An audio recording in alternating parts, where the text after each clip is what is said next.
Hello friends, welcome to my channel Sushant Chesswise. Today we are at the next topic, that is the mating attacks explained, and we are at the 6th position now. This position is white to play and win, relatively easy position I would say. We can see that 4 attackers are there near the black king. Why 4 attackers? Queen is directly attacking on h7.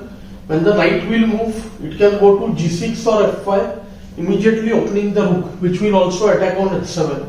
And bishop is eyeing the h6 square, which is quite close to the king. So we are counting 4 attackers. No direct defenders.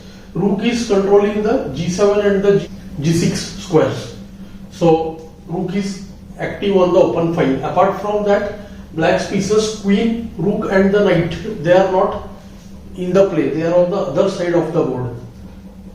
So white could spot a combination very easily here. Let's look at some candidate moves. The moves which come to mind first are the knight moves. So that if the knight moves to f3, we can open the queen's path. But then after knight f3, black has got the move f5, permanently closing the b1 h7 diagonal. White looked at some other candidates, knight g6 check, and very important qh7 check. qh7 check is a very obvious candidate because knight will move with a discovered check and rook will be opened.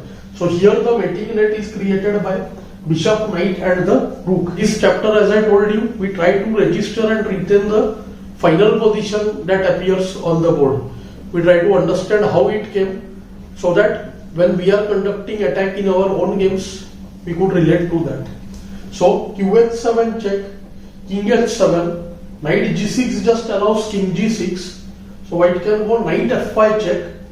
Now g7 square is controlled, king has to come to g6. This is an important moment. When the king is on g6, the f5 knight is attacked. So after rook h6 check, king can just take f5 and it gets 2 new places. So after king g6, knight can or knight has to move.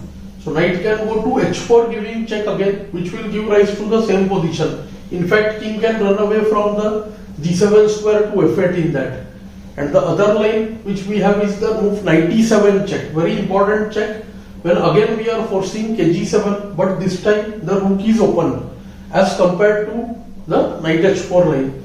So let's go to the moves again. qh7, kh7, knight f5 check, kg6, knight e7 check, forcing king g7, and now king is trying to hide from f8, but the bishop and the rook create a nice pattern. Bishop h6 check, king has to move to h7 or h8 because knight guards g6, and wherever the king moves, bishop goes to f8 controlling the g7 square, and there is a rook check, king cannot move, nothing can block the check, and white checkmates black. Let's play the moves and see.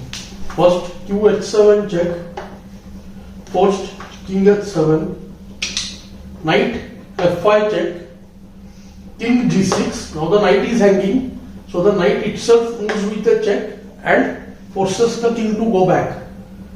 kg7, bishop h6 check, king forced to go to h7 or h8 wherever he was. Then comes bishop f8. The rook is giving check and the g7 square is guarded. This becomes a very important pattern. Do note the knight's role. Knight is guarding the g6 and the g8 squares both. So in the absence of the rook on g8 also, this position would have mated black.